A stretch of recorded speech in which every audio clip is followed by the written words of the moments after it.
Mira la construcción de tu discurso en positivo, y cuando nos referimos al proceso de confrontación actual e intentar buscar métodos para producir la transición política, me siento que estoy escuchando a una persona que está más cerca de María Corina que de la Mesa de la Unidad o que de los partidos que intentan conseguir la transición pacífica. ¿Por qué María Corina les creció y se les convirtió en un fenómeno?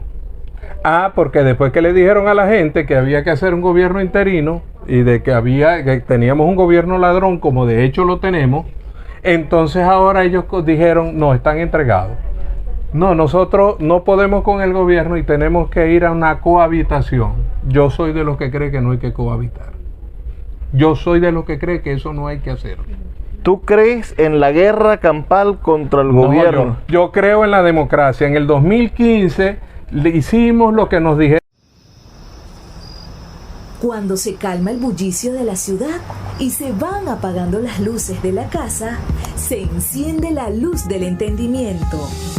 Desde este momento comienza Puerto de Libros, Librería Radiofónica, programa que contiene todos sus elementos tipo A. Puede ser escuchado por niños, niñas y adolescentes sin la supervisión de padres, madres o representantes. Comienza Puerto de Libros, Librería Radiofónica. Este programa llega a ustedes con el patrocinio de Puerto de Libros, librería de autor, ubicada en la Vereda del Lago y en el Teatro Varal de Maracaibo. Disfruta de los mejores libros a través de su página web, puertodelibros.com.be. Sultana del Lago Editores, la única editorial venezolana que te ofrece el servicio de impresión bajo demanda para todo el territorio nacional. Conoce más de sus servicios en sultanadelago.com. Bienvenidos a Puerto de Libros, Librería Radiofónica. Soy Luis Peroso Cervantes, quien los acompaña a través de la Red Nacional de Emisoras todas las noches con este espacio para hablar sobre la intelectualidad, sobre las reflexiones profundas de quiénes somos como seres humanos y por supuesto entregarnos esas semillas, las semillas del criterio que nos ayudarán a crecer como sociedad. Porque solamente si usted tiene criterio, solamente si usted está armado para la crítica, podrá elegir lo que necesita elegir para cambiar las situaciones en las que se encuentra. La noche de hoy tenemos un invitado muy especial. Tenemos a un hombre que se hizo, que fue la voz principal del legislativo zuliano, pero al mismo tiempo un hombre que es testigo de los procesos de transformación de nuestro país, de pasar de un país absolutamente centralista a un país que empezó a tener progreso en sus ciudades, en sus diferentes estados, un hombre que recorrió la nación junto a los grandes líderes del siglo XX y en el siglo XXI, tuvo un protagonismo fundamental, por lo menos en el estado Zulia, y vamos a ver las repercusiones que tiene ese protagonismo en el resto del país. Hoy es una especie también de disidente, digamos, de ciertas ideas que se hegemonizan en la política venezolana, y sería muy interesante que en la noche de hoy podamos adentrarnos, profundizar en la personalidad y las ideas de Eliseo Fermín, nuestro invitado esta noche. Eliseo, por favor, un saludo para los radioescuchas de Puerto de Libros, Librería Radiofónica y las 23 emisoras de Radio Fe y Alegría. Muchas gracias a ti, Luis, y también a este espacio del Teatro Varal y de su librería, que es muy querido por todo el estado Zulia y por Venezuela, porque aunque parezca mentira, los venezolanos tienen un profundo afecto por la Virgen de Chiquinquirá, por el Relámpago del Catatumbo, por el Puente sobre el Lago y el Teatro Varal. Son 4 espacios muy conocidos del estado Zulia. Y por supuesto yo orgulloso de representar a mi estado y a mi querida Venezuela y de estar aquí en tu programa, en un espacio dedicado a la cultura y al bien de Venezuela. Corría el año 1957, cuenta la leyenda, cuando aún se podía oler el humo de la quemazón de lagunillas de agua. No tanto, ya habían pasado unas cuantas décadas. Pero en el año 1957 nace Eliseo Fermín. Un año además son años muy significativos, es quizá el último año de la dictadura de Pérez Jiménez. Ya las condiciones para la transición se estaban madurando. Y esa palabra transición quizás te acompañe el resto de tu vida, porque tú has sido un hombre de la política de la transición del centralismo a la descentralización. Y hoy estás siendo vocero de una participación política hacia la necesaria transición de un proceso político como ha sido el chavismo, que tiene 22, 23 años funcionando, hacia lo que nosotros queremos que suceda en el 2024, que es un cambio político en Venezuela. Pero hablemos de ese año en que naciste. Hablemos de tu hogar. Naciste en Lagunillas. Naciste en una ciudad petrolera que es ese mundo tan diferente. Porque los barrios pobres de Maracaibo no se parecen a las comunidades, a las urbanizaciones de las empresas petroleras. Allá también, bueno, hay pobreza, hoy hay desidia, hoy con la industria petrolera quebrada, bueno, no es lo mismo que vivir en Maracaibo a la sombra de una ciudad que es ecléctica y que tiene una economía viva.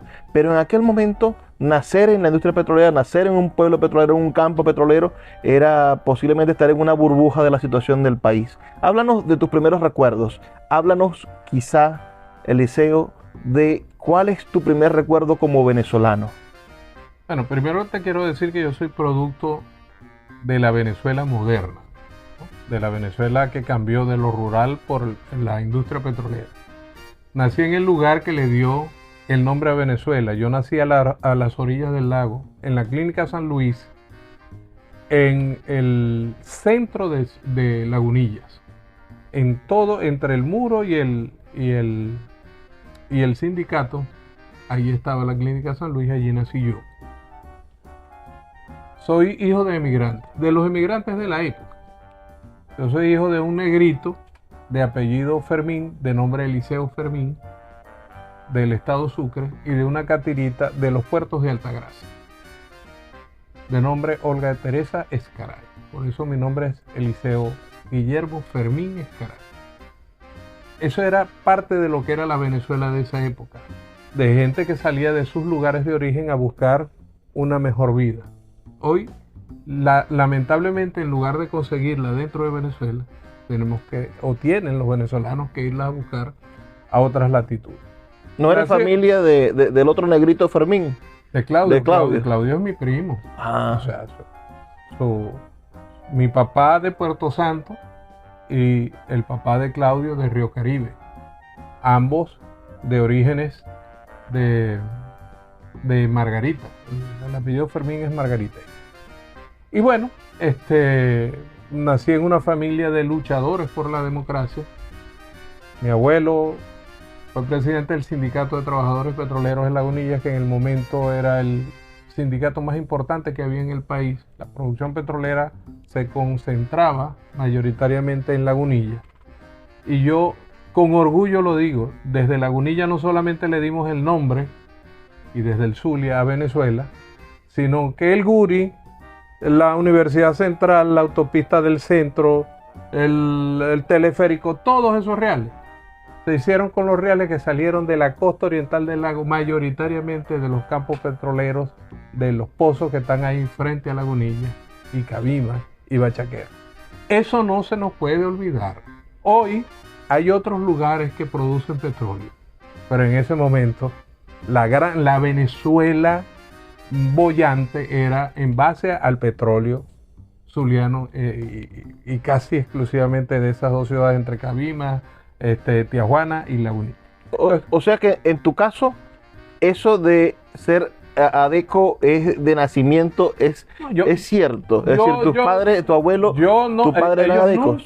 Nunca me dijeron a mí que yo fuera adeco. Ahora, yo de escuchar de cómo persiguieron a mi abuelo, yo de escuchar, por ejemplo, que el voto, eso es histórico, los analfabetas, los campesinos y las mujeres por primera vez tuvieron derecho al voto con Acción Democrática. Ahora, veamos este estado Zulia. Era un estado totalmente atrasado hasta que llegó Acción Democrática, se le construyó el único puente que tiene, La reapertura de la Universidad del Zulia es producto de Acción Democrática. La autopista 1, 2, el hospital universitario, el Hospital General del Sur, el hospital de Cabima, el de Ciudad Ojeda. Este estado casi exclusivamente es hecho en obras de Acción Democrática. Lamentablemente la gente de Acción Democrática no sabe defenderla. Mira, y la el tablazo, el cable que trae electricidad del Guri hacia el Zulia, el acueducto de la ciudad de Maracaibo. La gente se le olvida que en esa época Maracaibo bebía agua salobre. Las aguas venían de pozos de la cañada de Urdaneta. El agua no era dulce. Yo cuando iba a Lagunillas y bebía agua dulce, y venía a Maracaibo y bebía agua salobre. El zuliano, el maracaibero, la gente de Maracaibo y San Francisco comienza a beber agua dulce, no con Pérez Jiménez, no con ninguno de los militares que tuvo antes, comienzan a beber agua dulce cuando llega la democracia y el gobierno de Raúl León y por ser. Para echarle más candela a eso que estás diciendo tú. Y en la colita que se le dio a los copellanos tumbaron el saladillo. Lamentablemente,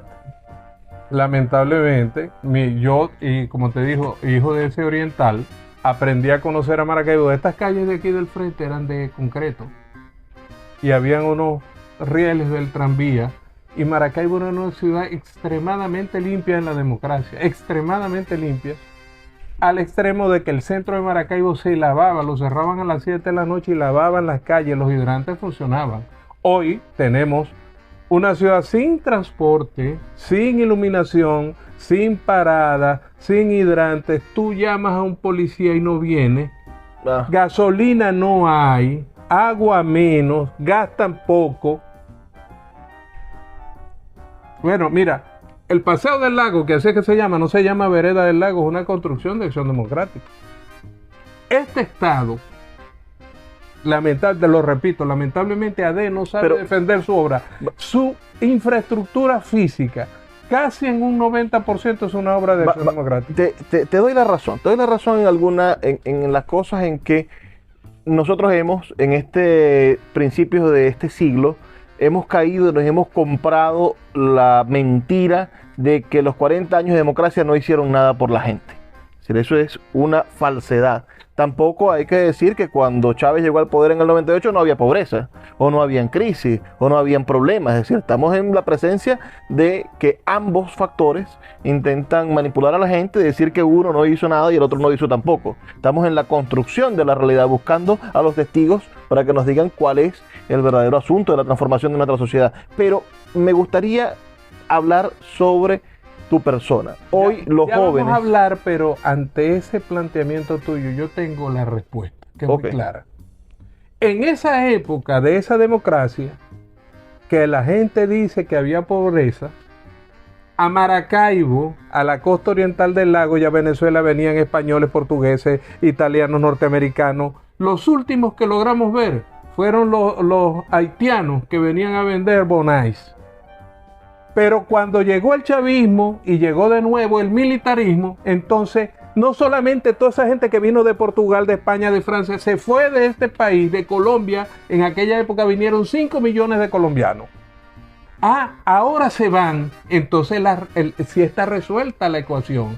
En aquella época democrática, en Venezuela se vivía muchísimo mejor, a tal efecto que gente venía de todas partes del mundo a vivir a Venezuela. Hoy se van. Vamos a hacer una pausa de 2 minutos para escuchar los mensajes de Radio Fe y Alegría, pero al regreso estamos conversando con Eliseo Fermín. Me gustaría saber, Eliseo, ¿cuándo comenzaste a hacer vida política? Porque hoy parece que ser político no está de moda, o que los jóvenes no quieren involucrarse con la cosa política, no quieren luchar por la transformación de su país, o le dejan eso a que se encarguen los demás. Vamos a preguntarte y nos vas a contar cómo era el compromiso político cuando eras un muchacho, cuando eras un joven. Ya venimos con más de Puerto de Libros, Librería Radiofónica. Escuchas Puerto de Libros con el poeta Luis Peroso Cervantes. Síguenos en Twitter e Instagram como @Librería Radio. Puerto de Libros, librería de autor. 7 años siendo la librería virtual más grande de Venezuela, con 2 sedes físicas, una en el Teatro Varal de Maracaibo y otra en la Vereda del Lago. Es un centro cultural dedicado al libro. Proyecciones de cine gratuitas, talleres literarios, formación de nuevos escritores, talleres de teatro y de música. Todo en un espacio dedicado al mundo de los libros y del conocimiento. Síguenos en nuestras redes sociales @Puerto de Libros y compra todos nuestros libros en la página web www.puertodelibros.com.be. Puerto de Libros, la librería que estás buscando. El poeta Luis Peroso Cervantes le acompaña en Puerto de Libros, librería radiofónica, por Radio Fe y Alegría, con todas las voces.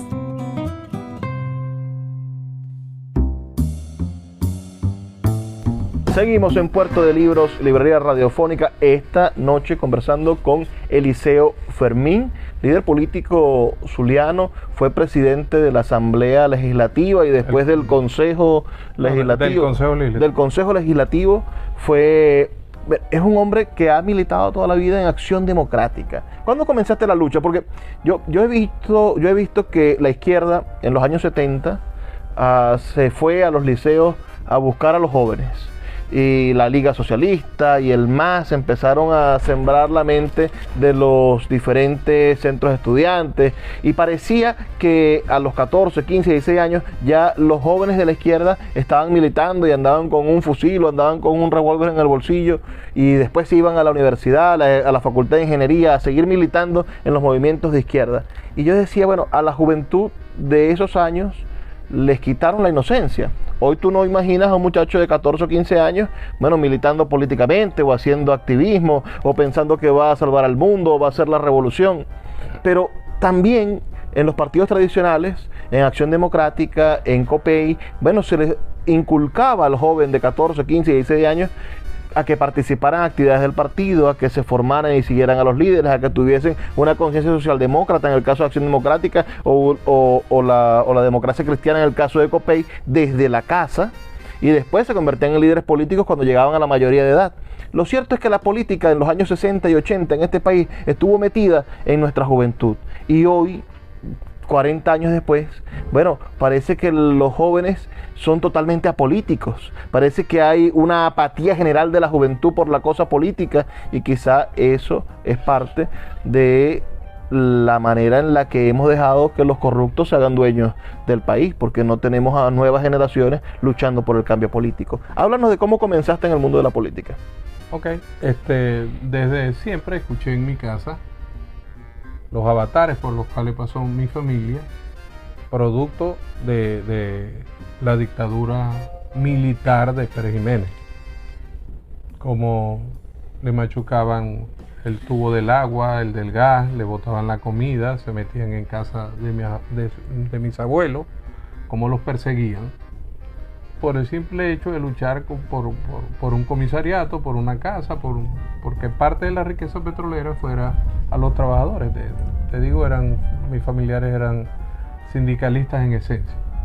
Y escuché la lucha en la clandestinidad que tuvo Acción Democrática para lograr establecer la democracia en Venezuela, y eso me llamó muchísimo la atención.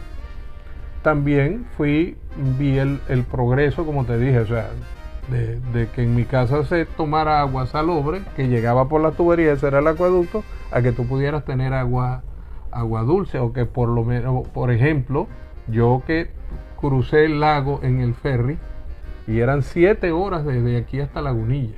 Entonces uno pasaba 3 horas allí en el carro para poderse montar en el ferry, 1 hora en el ferry.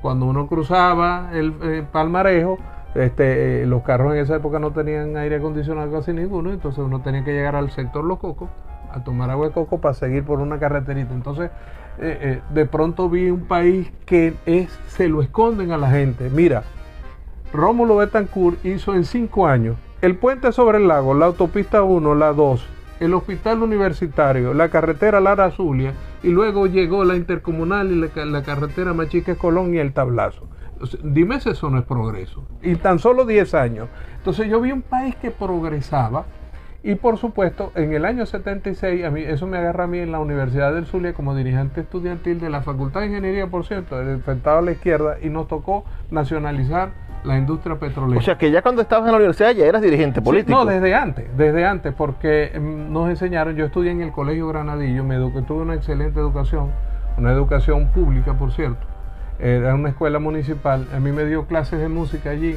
Ricardo Aguirre, era el maestro de música del Colegio Granadillo, y ahí había una cosa que se llamaba la República Escolar, y uno... ADECO también, Ricardo Aguirre. Mira, eso es una gran discusión. Al final de sus tiempos él fue copellano, pero el profesor, bueno, él cuando viene del Táchira y va a dar clases en Bachaquero, que eso poco se ha escrito, en Bachaquero era ADECO.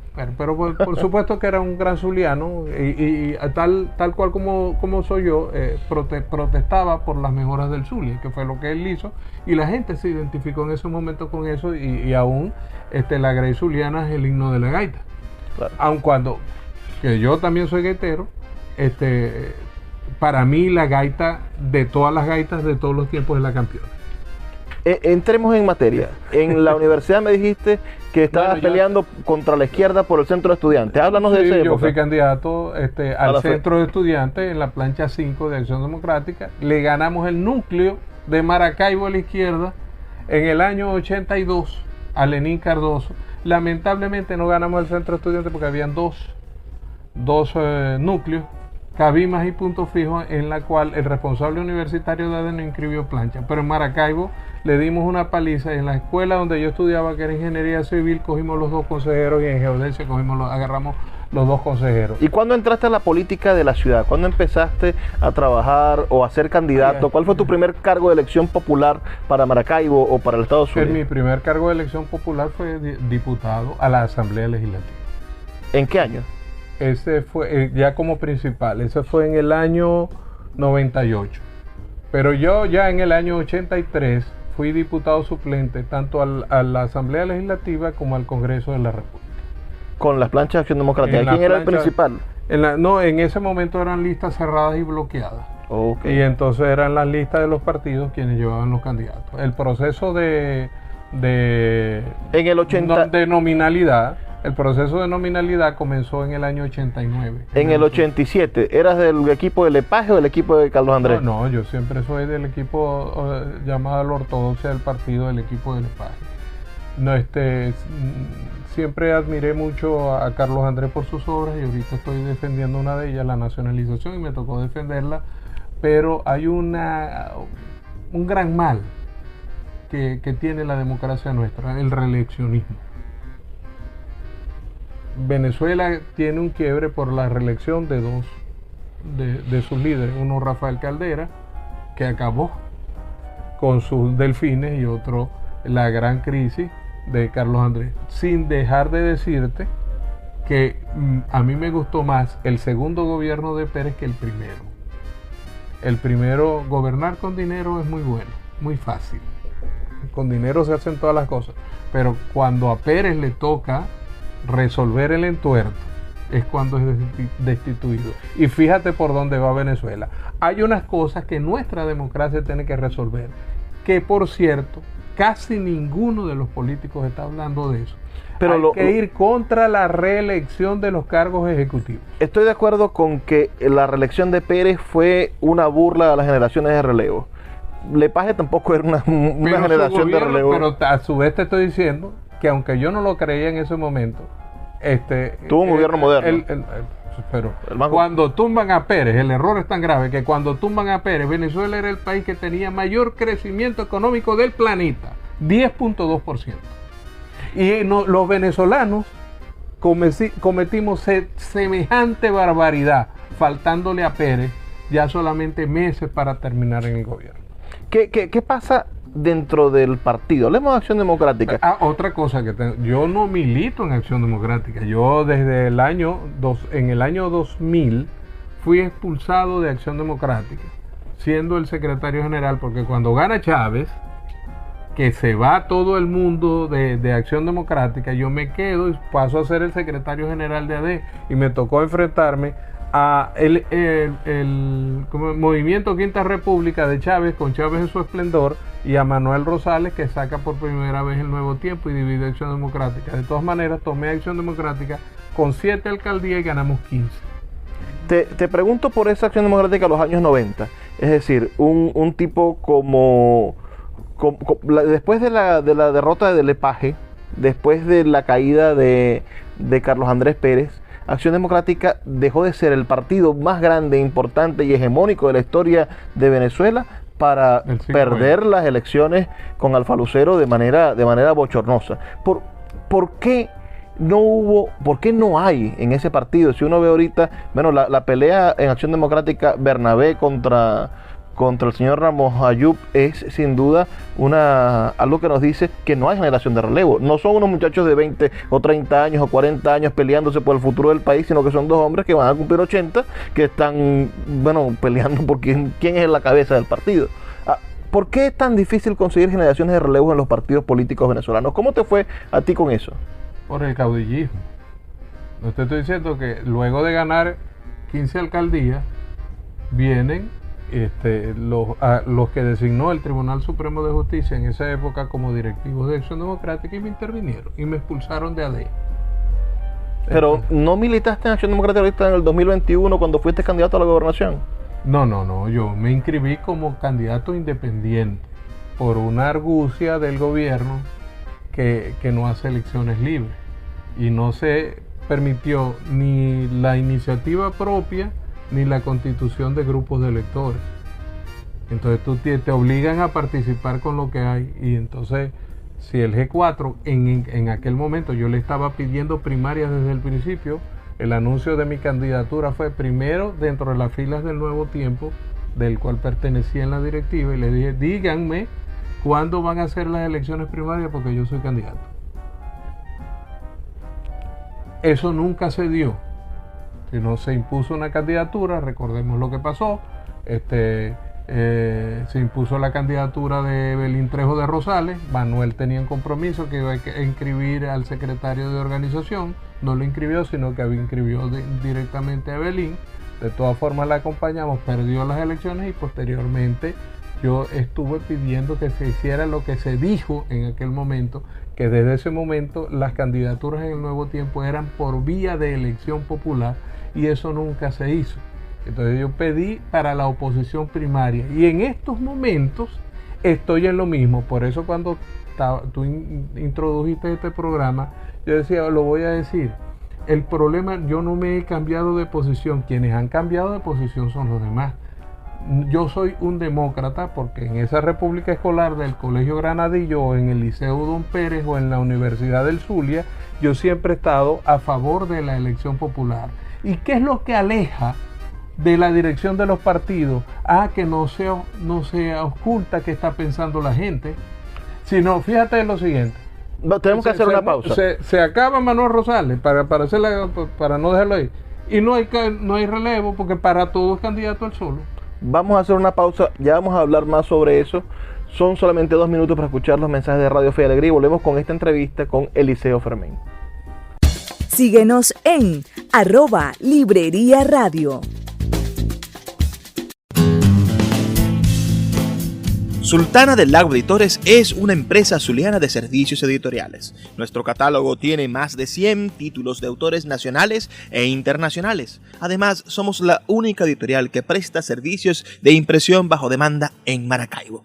No necesitas invertir en grandes tirajes. Tus lectores pedirán tu libro, nosotros lo imprimiremos y tú obtendrás regalías. Por ello, también editamos internacionalmente en Amazon y Google Play Books. Conoce más en nuestra nueva página web www.sultanadelago.com o siguiéndonos en Instagram como @sultanadelago.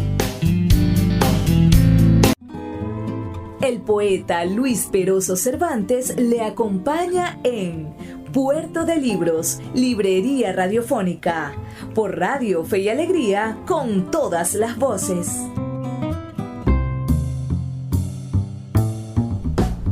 Seguimos en Puerto de Libros, Librería Radiofónica, esta noche conversando con Eliseo Fermín. Yo te voy a interrumpir, voy a interrumpir para seguir en la pregunta.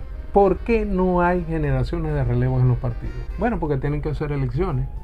los partidos en Venezuela son a imagen y semejanza de los líderes. PJ tiene sus líderes, Un Nuevo Tiempo tiene un único líder, Voluntad Popular tiene un conflicto entre líderes, y no me recuerdo cuál es el otro. Bueno, no, y Acción Democrática y Acción Democrática, que tampoco hace elecciones, porque amén del esfuerzo que puede estar haciendo Prosperi, a Prosperi lo eligió ¿quién? Lo designaron ellos y lo lanzaron a caminar. Entonces, pero tiene que haber elecciones como se hacía en la época de Lepage y de Pérez.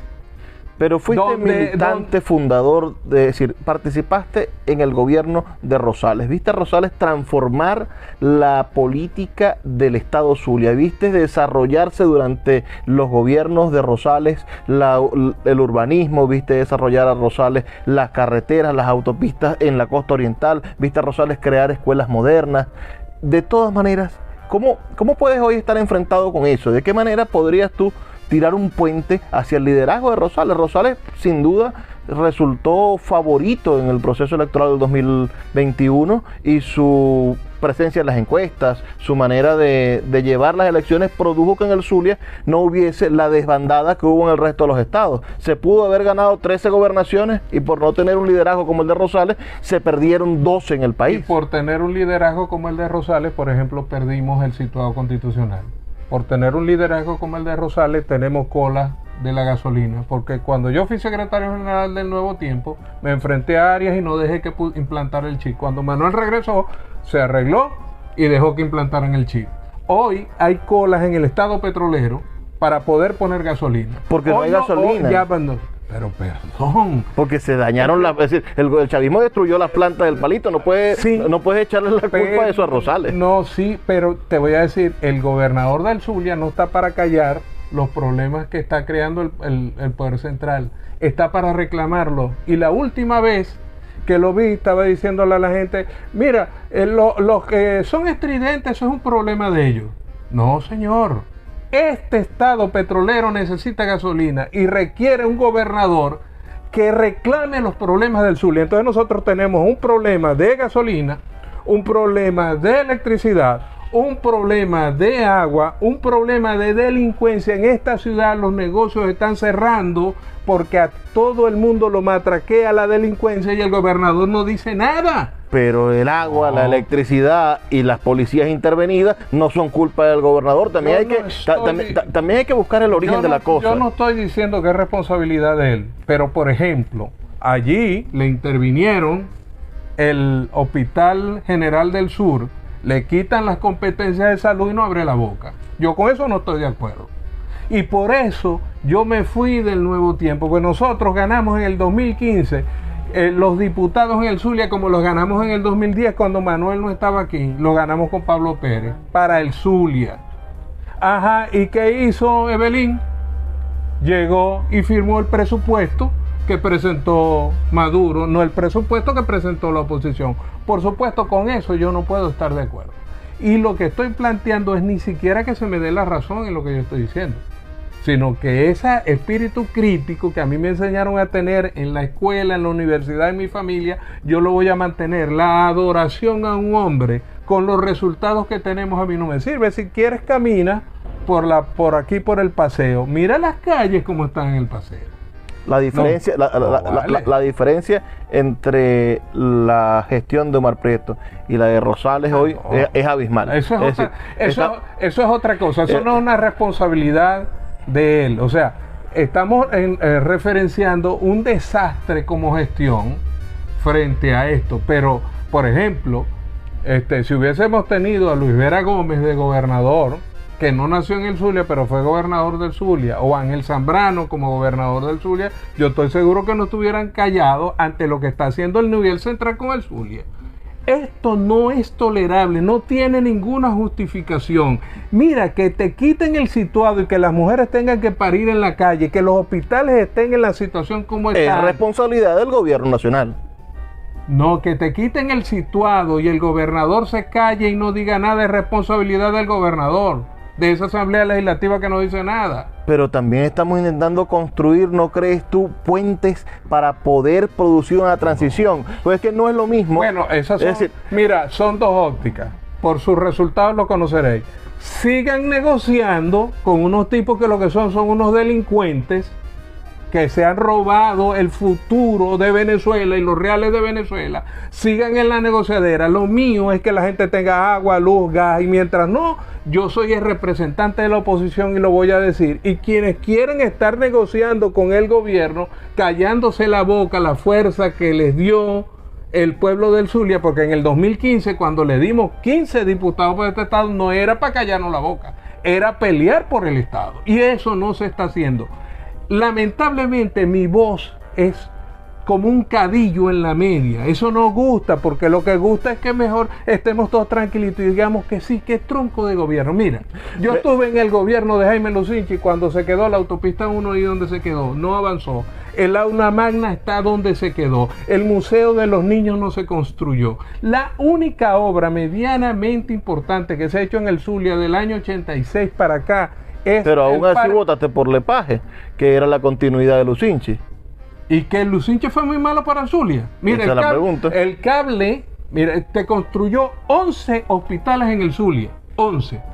Te digo, el hospital militar, el hospital de la policía, el Adolfo Pons, el Noriega Trigo, el IPASME, el hospital de los, ¿cómo se llama? De los leprosos que se construyó en Jesús Enrique Lozada, el hospital de niños que está allí en la Circunvalación, el hospital de los Puertos de Altagracia, el hospital de Ciudad Ojeda, el hospital de la Villa, el hospital de Cajasequi, creo que me faltan 2 o 3 más, el comedor universitario, las últimas facultades que se construyeron en la Universidad del Zulia, que estaba cumpliendo 50 años. Periodo de Lucinchi. Periodo de Lucinchi, el cable que viene desde el Guri con los 750.000 voltios, la ampliación de los acueductos en el estado. Se acabaron en el estado los ranchos en el campo, con Omar Barbosa como gobernador, que ahí está en el Nuevo Tiempo.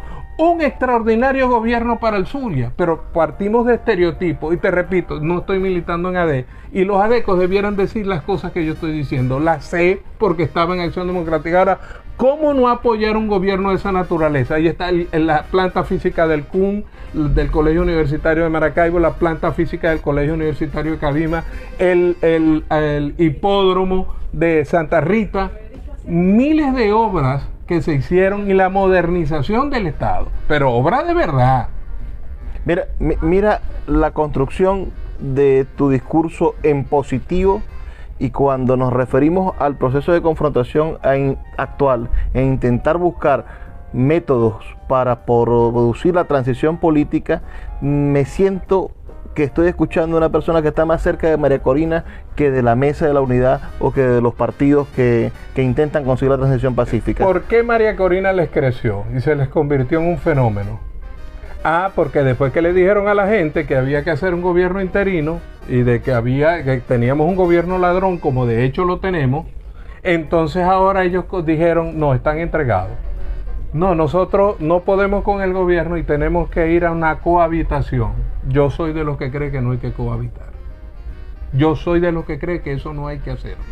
¿Tú crees en la guerra campal contra el gobierno? Yo creo en la democracia. En el 2015 hicimos lo que nos dijeron que hiciéramos. Parezcámonos a los chilenos. Bueno, fuimos a las elecciones en el 2006, en el 2007, en el 2008, en el 2010, en el 2012, en el 2013, hasta que le ganamos en el 2015. ¿Qué hizo el gobierno?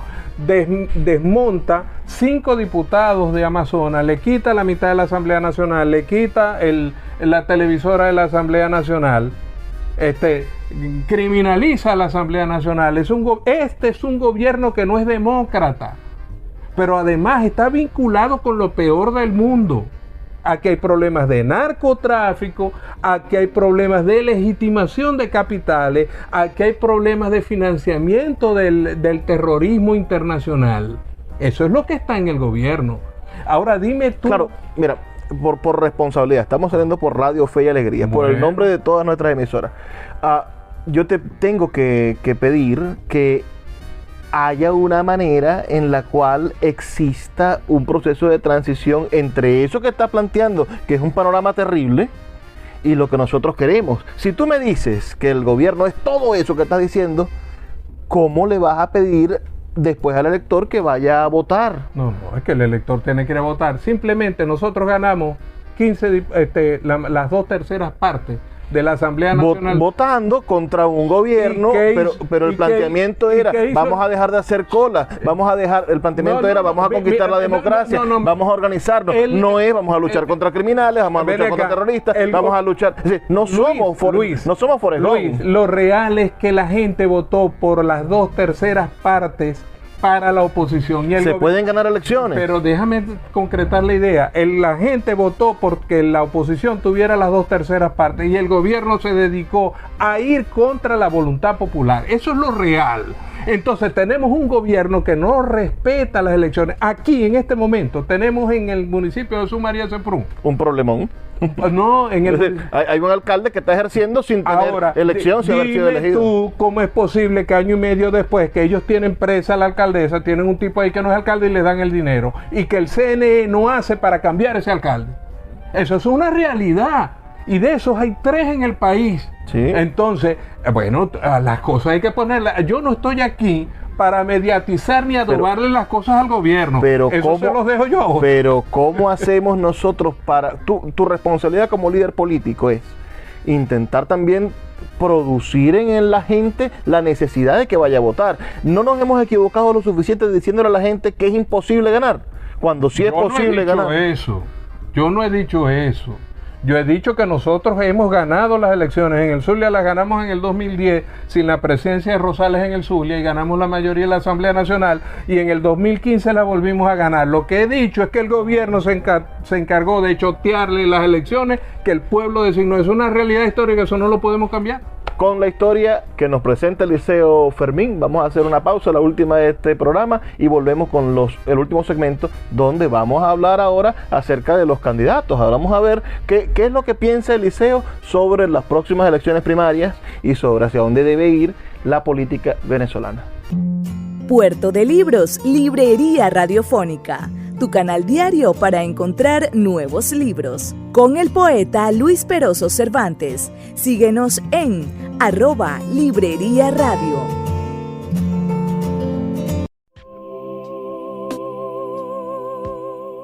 Si te gusta nuestro programa, puedes apoyarlo con un pequeño aporte mensual de $2.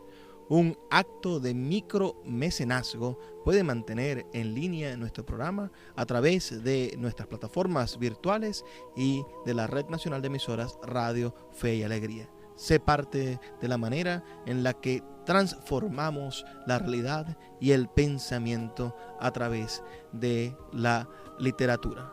Apóyanos para seguir llevando a tus hogares Puerto de Libros, Librería Radiofónica. Más información al 0424-672-3597.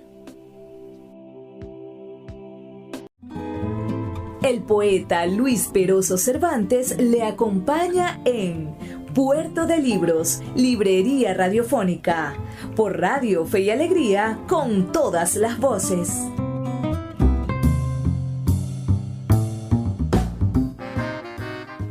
Seguimos en Puerto de Libros, Librería Radiofónica. Soy Luis Peroso Cervantes. Los acompaño, recuerden, todas las noches a través de la Red Nacional de Emisoras Radio Fe y Alegría. La noche de hoy tengo a mi lado y estamos en este caluroso debate con nuestro admirado Eliseo Fermín, quien ha sido batallador. Todo el zuliano recuerda un solo gobierno, un solo desastre. Un solo gobierno, un solo desastre. Había que decírselo a Arias y había que decírselo a Omar Prieto. Mientras los demás callaron, yo estaba en lo mismo que estoy ahorita, defendiendo al pueblo del Zulia y las libertades en Venezuela, porque yo en el fondo soy un gran demócrata. ¿Qué estamos pidiendo? Que se hagan elecciones primarias. Si en las elecciones primarias gana Manuel Rosales, lo apoyas, te pone la franela de la unidad. Es la única manera que yo lo apoyaría, si es el pueblo el que vota por él. Ahora, en la idea que ellos tienen todo el tiempo de andar buscando que se les imponga en No, vienen las elecciones primarias. Yo creo que las elecciones primarias son el lenguaje de la transformación de la oposición. Pero eso eso se lo tuvimos que hacer entender, porque hasta hace 4 meses atrás decían que no era bueno consultar a la gente, que se iba a dejar a la herida. vamos a legitimar el liderazgo. Las elecciones del 2021 pusieron cada quien en su sitio. Es decir, ahí están los votos que sacó Fuerza Vecinal, ahí están los votos que sacó Eliseo Fermín como candidato por la gente que todavía fue a votar por Eliseo Fermín en el 2021, y están los votos que sacó Manuel Rosales. Eso hizo un panorama de la política en el Zulia. Los políticos se hacen de victorias y de derrotas. La primera vez que yo apoyé a Manuel Rosales, le ganó Arias Cárdenas. Ok, en el 97. O sea, tú ganas y pierdes. Él perdió. Bueno, y en el Zulia nunca le pudo ganar unas elecciones a Chávez. Las perdió todas con Chávez. Y después le volvió a ganar Arias. Y después le ganó Prieto. O sea, que tú pierdas una elección no significa que tú no eres dirigente político. Ahora, en este momento, la gente me dice, caramba, tú tenías la razón. Porque se llegó, tú estabas señalando antes porque se estaban mencionando cosas, se llegó diciéndole a la gente que iban a venir de nuevo las becas GEL, que iban de nuevo a venir los mercados, y eso no era posible, no es posible porque están callados frente al centralismo, al militarismo. Pero le dicen a la gente no proteste. Pero salirle a gritar al militarismo tampoco te va a devolver el presupuesto. Son métodos, son estrategias. Y entonces, ¿para qué lo elegimos si no ni resuelve los problemas ni es capaz de reclamar? ¿Qué sentido tiene que tener? Lo elegimos primero para sacar a Omar Prieto, mejorar, de todas maneras, que se frenara la corrupción de Prieto. De todas maneras, hay que dejarlo que él gobierne. Y fíjate que yo no le he hecho a él oposición como se la hice a los otros. Me estás preguntando y yo te estoy respondiendo. Pero yo no salí a hacerle oposición como se la hice a Arias, o como se la hice a Prieto, o como se la hice a Chávez. Vamos a dejar que gobierne y al final de los tiempos se sabrá cómo son las cosas. ¿Quién tiene la razón? ¿Quién tiene la razón? Pero Pero es válido tener métodos diferentes para poderse acercar a la transición. Claro que es válido. Y es justo que respetemos esos métodos diferentes. Claro que es válido. Ahora lo que yo soy es demócrata. Difícil es ver gente que dicen que son demócratas, pero cuando tú les dices que hay que consultar al pueblo para ver quién es el jefe del partido o quién es el candidato, entonces dicen, no, vamos por acuerdo. Entonces, ¿cómo es eso? ¿Dónde está la democracia? Y son los mismos. Mira, desde hace 30 años para acá están los mismos. Pero pero te pasó lo mismo en Acción Democrática, te pasó eso en Un Nuevo Tiempo. ¿Será que estás respirando por la herida de Eliseo Fermín? No, en Acción Democrática yo salí y di la cara por Acción Democrática cuando los demás no la dieron. Y en el Nuevo Tiempo igualito. Ahora, nadie me va a hacer cambiar a mí la manera que tengo de pensar, de que la gente tiene el derecho a decidir, de que la reelección no es buena, de que los corruptos hay que sacarlos del gobierno y de que a la gente se defiende de verdad. Entonces, a mí no me pueden decir, mira, tú eres un politiquero, cállate, no digas, no defiendas, porque eso es gritarle al gobierno nacional que cosa que no va a resolver. Ahí le robaron a la gente $40 por lo de la electricidad, igualito. Ahí les quitaron lo de la gasolina, no digamos nada, y están las colas de la gasolina. Pero en Caracas sí. En Caracas sí gasolina. Y entonces se callan la boca. Ese tipo de liderazgo a mí no me convence.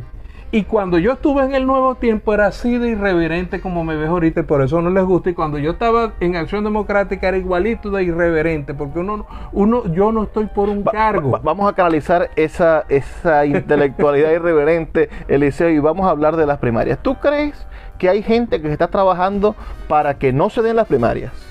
Pero por supuesto, es que se es abierto. Si no, yo también... Eduardo Fernández, candidato... Déjame decirte, yo fui funcionario, director regional en el estado Zulia del Consejo Supremo Electoral y del CNE durante 9 años. Yo conozco de elecciones y las he organizado. ¿Qué sentido tiene que tú pongas en primera fila al gobierno en una elección que es interna nuestra, chicos? Ahorita acaba de hacer Chile la elección de 50 diputados con mujeres, con representación proporcional, con papelitos. Y entonces nos vienen a decir ahora que después de 2000 años de creada la democracia, que no se pueden hacer elecciones si no hay computadora y si el gobierno no dirige eso. ¿Qué sentido tiene, Luis? Tenemos que ser claros. Pongámoslo al revés, que la Comisión Nacional de Primaria no estuviera dirigiendo esto y que la estuviera dirigiendo Súmate. A que si la dirección de las primarias las tuviera Súmate, los del G4 le estuvieran pidiendo garantías al Súmate. Entonces, es lógico que los candidatos que no están representados en la comisión electoral digan, vamos a hacer un proceso electoral creíble donde todos tengamos las garantías. Ah, no, pero entonces le dice, no, es que X candidatos no gobiernan a la comisión de primaria. Ah, pero sí vamos a hacer lo que diga el gobierno.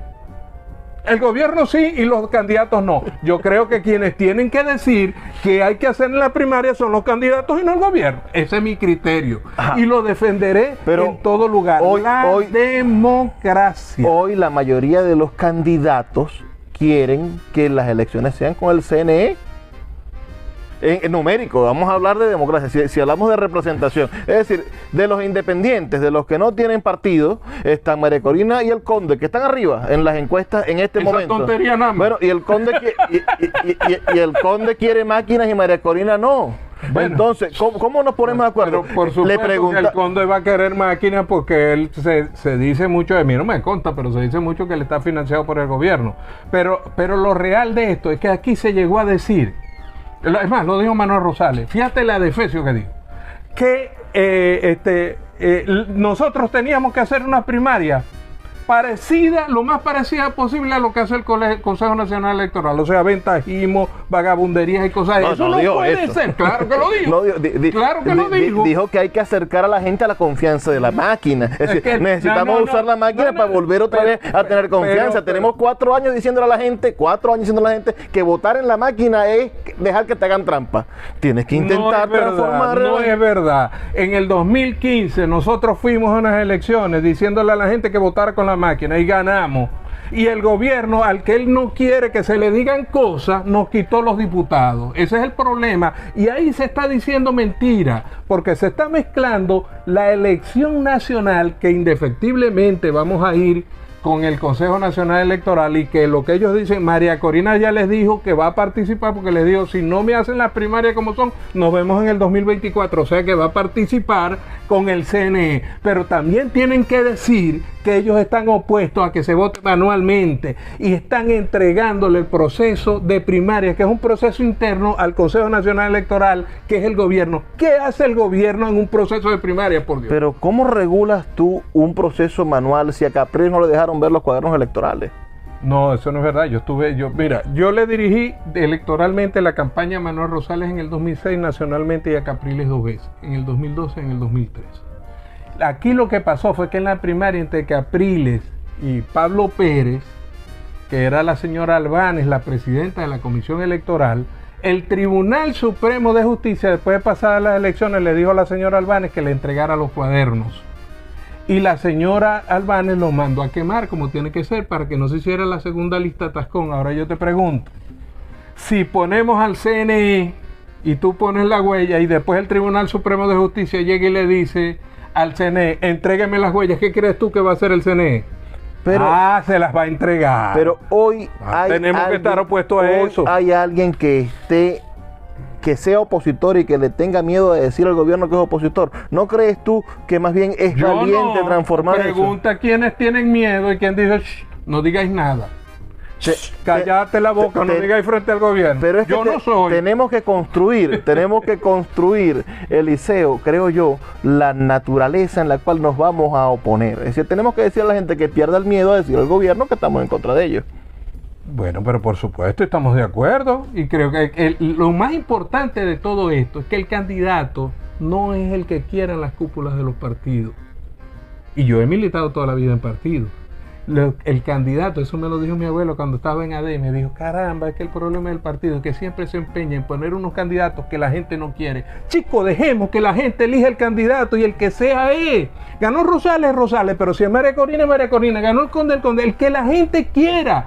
¿Por qué los partidos del G4 no quieren que la gente se exprese y diga cuál es el candidato? ¿Qué opinas de Capriles como candidato inhabilitado? Bueno, yo estoy en contra de las inhabilitaciones. Esas inhabilitaciones son ilegales.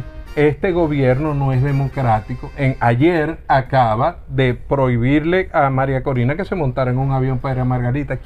¿Dónde están? Pero a Capriles le dan permiso de montarse en aviones cuando le prohíben a María Corina. ¿Cómo es eso? No, es verdad. Yo acompañé a Capriles No, pero ahorita le acaban de permitir que se vuelva a montar en aviones. Estuvo 10 años sin permiso. Hay gente que dice, no le digas nada al gobierno, cállate la boca. Es más, le andan buscando cobre. A mí me enseñaron que en política al enemigo ni agua.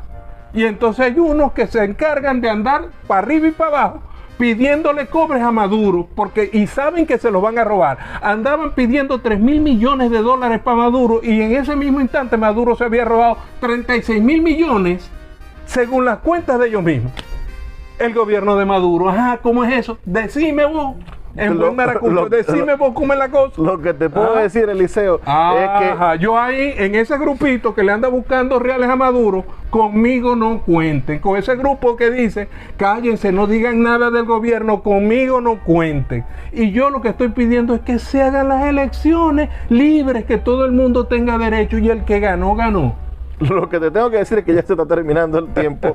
Ha sido un programa bastante interesante. No me contaste cómo tuviste la afectación del pigmento en la piel. Eso fue a los 11 años, estábamos en mi casa, se respetaba que mi papá llegaba, y en esa época uno almorzaba al mediodía y todos nos teníamos que poner en la mesa. Ahí mi mamá daba cuenta de lo que... Y una vez dijo mi mamá, a mí me llaman Cheo en mi casa, porque me llamo Eliseo. Los verdaderos Cheos son los Eliseo, el Cheo. Entonces mira, que Cheo tenía estas que me ves negritas, eran como blanquitas las que tenía. Yo fui al Seguro Social que quedaba en Bellavista, porque en esa época funcionaba, y el médico me dijo, usted tiene vitiligo, eso no se le quita. Y yo seguí para adelante, y hasta ahora no me ha ido mal.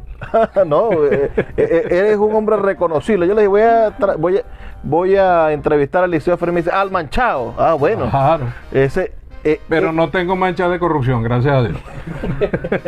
Hay otros que no se le ven las manchas, pero las tienen. Si les gustó este programa, les recuerdo mi número de teléfono, el 0424-672-3597, para que tengamos una segunda parte. Yo sé que está dispuesto a que hablemos de otras cosas. Me gustaría que habláramos de Américo Araujo, del problema de Acción Democrática, de cómo se manejaba el partido en una esquina, que hablemos de la competencia de los copellanos de Guanipamato, que también manejaba la cuestión en aquella época era cuestionable que los partidos se manejaran en una esquina. Ahora no saben la gente dónde se manejan, o cumplen instrucciones o más nada. Bueno, tenemos que retirar. No puedo con la lengua de este hombre. Gracias a todos los que nos sintonizaron hasta ahorita. Trabajo para ustedes Luis Peroso Cervantes. Teníamos público, ¿viste? Aunque estaba grabándose, teníamos público. ¿Te diste cuenta? Aunque el recuerdo es que estamos aquí todos los días, de lunes a viernes, de 9 a 10 de la noche, y de 10 a 11 en otras emisoras, a través de la Red Nacional de Emisoras Radio Fe y Alegría. Me despido. Por favor, sean felices, lean poesía.